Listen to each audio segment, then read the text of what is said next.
এর চেয়ে বড় বেয়াদবি কি? 5 বার ডাকে, 5 বার। হায় হায়, ছপ্পর ফাইরা দিয়া ডাকতেছেন, ডাইলা দিয়া ডাকতেছেন, যেন এই উম্মত কিয়ামতের দিন উঠে আর আল্লাহ বলতে পারে, ইন্নী আ'লামু মা লা তা'লামুন, আমি যে শ্রেষ্ঠত্ব দিছি যাই না বুঝেই দিছি। দেখো দেখো 1.25 লক্ষ কি নিয়ে আসছো, আর দেখো একজনে কি নিয়ে আসছে। একজন জানিয়ে আসছে, তার তুলনায় তোমরা কিচ্ছু নিয়ে আসো নাই। হায় হায় হায়, আফসোস। না বুঝলাম না বুঝাইতে পারলাম। আমি তো এই দুঃখেই বাঁচি না যে আমার সমাজের যুবকদেরকে আমি বুঝাইতে পারতেছি না। এই জন্য কথা গুছায়া নিয়ে আসতেছি। ছোট জীবনটা দিছিলেন যেন বইরা নিয়ে যেতে পারি, যেন কিয়ামতের দিন এতটুক নিয়ে উঠতে পারি। হায় হায় হায়, এতটুক নিয়ে উঠতে পারি। একটা উদাহরণ দেই, যুবক, তোমার বয়স যদি 25 বছর হয়, তাহলে 15 বাদ দিলাম। এই উম্মতকে তো আল্লাহ কনসিডার করছেন। প্রথম 15 বছর বাদ, নিষ্পাপের খাতায় লেখা, নিষ্পাপ। কি লেখা? কি লেখা? যতক্ষণ পর্যন্ত প্রাপ্ত বয়স্ক না হয় কলম বিরুদ্ধে যায় না। নিষ্পাপ, এই বাচ্চার নিষ্পাপ লেখা। 15 বছর নিষ্পাপের খাতায় রইল কত? 60 থেকে 45, ঠিক না? ডেলি আমরা যতক্ষণ ঘুমাই অতক্ষণ কলম উঠানো থাকে, কিচ্ছু বিরুদ্ধে লেখা হয় না। বিরুদ্ধে কিচ্ছু। আমি হাদিস দিতেছি, রুফিয়াল কলম নায়েম হাত্তা ইয়াস্তাইকিজ। ঘুমন্ত ব্যক্তি যতক্ষণ ঘুমন্ত থাকে কলম উঠানো থাকে, কলম তার বিরুদ্ধে যায় না, পক্ষে লেখা হয়, বিরুদ্ধে। চাই এই ঘুম 309 বৎসর হোক। আসহাবে কাহফ 309 বৎসর ঘুমাইছে। সৌদি যুবরাজ এখনো 27 বৎসর ঘুমাইতেছে। নেটে দেখেন, সৌদির এক যুবরাজ আছে, এখনো 27 বছর ঘুমাইতেছে। কোন হুজুর ফতোয়া দিতে পারবে না কলম ওর বিরুদ্ধে, না, কলম ওর পক্ষে। তাইলে যদি ঘুমের 6 ঘন্টাও ধরি, তাইলে 45-এর 4 ভাগের 1 ভাগ ঘুমে গেছে, মাফ। বাকি কতটুক দিছিলেন? গাট্টি নিয়ে যাওয়ার জন্য দিছিলেন, গাট্টি। হায় হায়, কিয়ামতের দিন যেন আল্লাহ সবার সামনে বলতে পারে। আফসোস, ওই গাট্টি হবে তো হবে কি করে? ওটার জন্য আল্লাহ একটা পদ্ধতি দিছিলেন, পদ্ধতি, আদর্শ দিছিলেন, আদর্শ। আমি ইমাম সাহেবের সব কথা শুনতেছিলাম ভিতর থেকে বৈশা বৈশা। এক আদর্শ দিছিলেন যেন যুবক যৌবনে মরে গেল যেন গাঠি নিয়ে যেতে পারে, এরকম ইবাদতের বোঝা নিয়ে যেতে পারে, যেটা বুঝাইতেছিলাম। 25 বৎসরে যদি যুবক মারা গেল, তাহলে 15 বৎসর বাদ দিল, আরো 10টা বৎসর পাইছে। 10টা বৎসরের ভিতরে 10টা লাইলাতুল কদর ছিল। প্রত্যেকটা লাইলাতুল কদর 83 বৎসর ছিল। 83 বৎসর যদি শুধু 83ও ধরি, তাইলে 10 বৎসরে 8300 বৎসরের ইবাদত করতেছে। কত? কত? কত? কত? অন্য উম্মত যদি 1000 বৎসরে বেঁচে থাকে, ও কিয়ামতের দিন 1000 বৎসরের ইবাদত নিয়ে উঠবে। আর আল্লাহ বলে ছিল মাত্র 10 বৎসর, কেননা 15 বৎসর তো মাপই ছিল, মাত্র 10 বৎসর ইবাদত নিয়ে আসছে 8300 বৎসরে। অতীত উম্মত দেখা লাড্ডু হয়ে যাবে, লাড্ডু। এই জন্য হাদিসে আছে, এই উম্মতের কিছু লোককে দেখা নবীরা পর্যন্ত ঈর্ষা করবে, ঈর্ষা। ঈর্ষা পর্যন্ত আশ্চর্যান্বিত হবে। কিয়ামতের দিন মুতির মেম্বরে বসা থাকবে, রিয়াজুস সালেহিনে এই হাদিস আছে, মুতির মেম্বরে বসা থাকবে। জিজ্ঞাসা করবে, এরা কারা? হীরার মুকুট মাথায় পড়া থাকবে।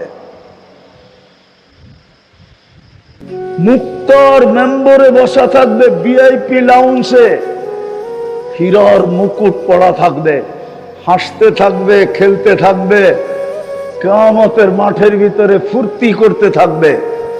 আবার খালি মুখে না, কিন্তু কি খালি মুখ বুঝেন? আপনি করে যেমন ওয়াজে ডাইকা লয়ে আইছে, কিন্তু খালি মুখ, ঠিক না? শেষে তো তবারক তুবারক দিব না, দিব? হ্যাঁ, আবার বইও রয়েছেন খালি মুখ, ঠিক না? আগে সিস্টেম ছিল চিটাগাঙ্গে, আমরা ওয়াজে যেতাম, তো যখন পড়তাম তো ওয়াজে যেতাম কেন জানেন? ওয়াজের সময় বেলা বিস্কুট আর চা দিত, কমসে কম বেলা বিস্কুট চায়ের লোভে যেতাম না, যে বেলা বিস্কুট আর চা তো খাইতে পারবো, এ তো শুকনা শুকনা, ঠিক না? শেষেও কিছু না, এখনো কিছু না। মুক্তার মেম্বরে বসা থাকবে, হীরার মুকুট পড়া থাকবে, হাস্য উজ্জ্বল থাকবে। আবার ওইখানে খালি মুখ না, ফেরেশতারা একটু পর পর কিছু দিতেও থাকবে। নবীরা বলবে, কারা এরা? বলছে, তোমরা চিনো না উম্মতে মুহাম্মাদী। কি কাম করছে? খুব বেশি কিছু করে নাই, আল্লাহর দিলে মানুষের ভালোবাসা পয়দা করছে, মানুষের দিলে আল্লাহর ভালোবাসা পয়দা করছে, যেটা হুজুররা আজকে করে থাকে আপনাদের। আল্লাহর ভালোবাসা আপনার আমার দিলে তুইলা দেবে, যার কারণে আপনি আল্লাহকে ভালোবাসেন। আর আপনি যখন আর আমি যখন আল্লাহকে ভালোবাসি, তো আল্লাহও আমাদেরকে ভালোবাসতে শুরু করে। সায়াজআলু লাহুমুর রহমানু বুদ্দা, এরা কিয়ামতের দিন বসা থাকবে। তো দিছিলেন তো ছপ্পর ফাইরা, যা আমি দেখাইলাম একটু যদি বুঝে আসে, কিয়ামতের দিন যেন উঠতে পারি কোটি বৎসরের ইবাদত নিয়া। কিন্তু এত অল্প সময় সম্ভব কি কইরা? তো এক আদর্শ দিয়া দিছিলেন, এক মডেল দিয়া দিছিলেন। মডেল কি? এক মডেল দিছিলেন, এক আদর্শ দিছিলেন, এক মডেল দিছিলেন, এক আদর্শ দিছিলেন, এক আদর্শ দিয়া দিছে আল্লাহ আমাদেরকে। ওলামা মানবে কি মানবে না জানি না, আপনারা তো মানতেই পারবেন না হয়তো, কেন আপনাদের কাছে এতটুক আছে কিনা আমি জানি না। মানুষ সৃষ্টির সেরা কেন জানেন? কেউ লেখছে, মুহাম্মদুর রাসূলুল্লাহ যদি মানুষ হয়ে না আসতেন, তাহলে মানুষ কোনোদিন সৃষ্টির সেরা হতো না। মুহাম্মদুর রাসূলুল্লাহ মানুষ রূপে আসছেন বিদায় মানুষ সৃষ্টির সেরা। কেন? আল্লাহ ডাইরেক্ট বন্ধুকে মানুষের ভিতরে পাঠায় দিতেন। কাকে? কাকে? আল্লাহর হাবিবকে পাঠায় দিয়েছেন। হাবিব চিনেন? হাবিবকে মুহাম্মদুর রাসূলুল্লাহ।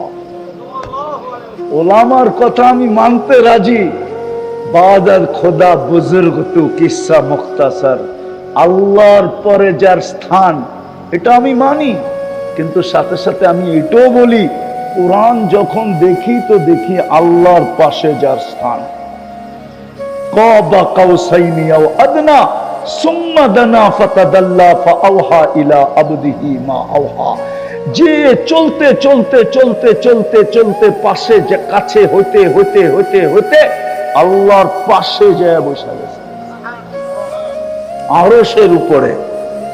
অথচ যেটা নূরের জগৎ, নূরীদের সর্দার, নূরীদের জিবরিল নূরে ফেরেশতা, নূরের তৈরি। জিবরিল আলাইহিস সালাম নূরীদের সর্দার, উনিও সিদরাতুল মুনতাহায় যায় বলতেছেন আগে যাওয়া যাবে না। বলছে কেন? বলছে এক তো হলো অনুমতি নাই, দ্বিতীয় হলো শরীরে ফিটনেস নাই। লাউ কদ্দামতু শিবরান লাহতারাকতু বিনূরি রব্বি, একটু আগে গেলেই শেষ।